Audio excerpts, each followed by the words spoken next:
Happy New Year! Kiss. Mami. Kiss na si Mami. Oh, happy good. Happy New Year! Happy New Year. Hello. Ang bilis ng panahon kasi 2024 na. At masaya ako ngayon New Year's Eve kasi nandito ako sa family ko.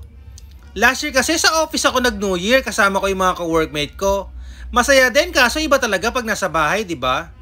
Ayun, gusto ko lang magpasalamat sa inyo Lord sa mga blessings na dumating sa amin ngayong 2023. Alam niyo yun, pati sa mga good health, sa pananatili namin magkakasama ng family ko. Thank you sa lahat-lahat Lord. Sana ngayong darating na 2024 ganun pa rin.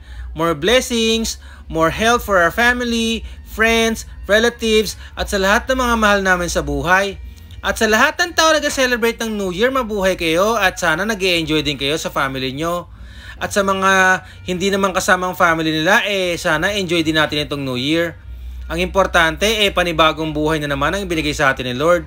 So ayan, ito ang handa namin. Napakasimple lang. Masaya na kami sa ganitong salo-salo.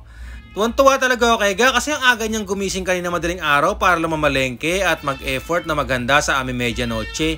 So ito, yun lang naman guys. Sasalubungin na namin ang New Year. Sobrang ingay sa labas. Thank you so much for watching and Happy New Year. Bye!